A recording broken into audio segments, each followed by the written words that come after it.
আমাদের প্রথম দিনের অনুষ্ঠান বিমানবন্দর থেকে ৩০০ ফিট রাস্তার অভ্যর্থনাস্থল, সেখান থেকে দেশনেত্রী বেগম খালেদা জিয়াকে দেখতে যাওয়া এবার কেয়ার হাসপাতাল থেকে তিনি সরাসরি বাসভবনে চলে আসবেন।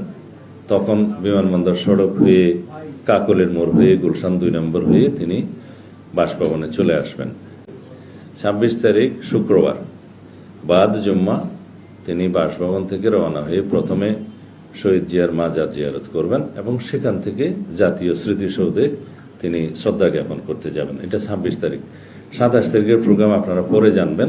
সেদিন অন্যান্য অনুষ্ঠানের মধ্যে আমি শুধু আপনাদেরকে আগাম টাইমিং ছাড়া এখন বলতে পারি যে আমাদের সেদিনের অনুষ্ঠানের মধ্যে ২৭ তারিখে তিনি এনআইডি কার্ড এবং ভোটার হওয়ার সমস্ত কাজগুলো সেদিন করবেন। এরপরে শহীদ উসমান হাদির কবর জিয়ারত করবেন এবং যাওয়ার পথে তিনি পঙ্গু হাসপাতালে জুলাই অভ্যুত্থানের যে কর্মসূচি, পঙ্গু হাসপাতালে যাওয়া, তাদেরকে দেখতে যাওয়া সেটা, এবং এরপর আরেকটি অনুষ্ঠান হবে, সেটা এখনো আমরা বিস্তারিত ঠিক করি না, আপনাদেরকে যথাসময়ে জানাবো।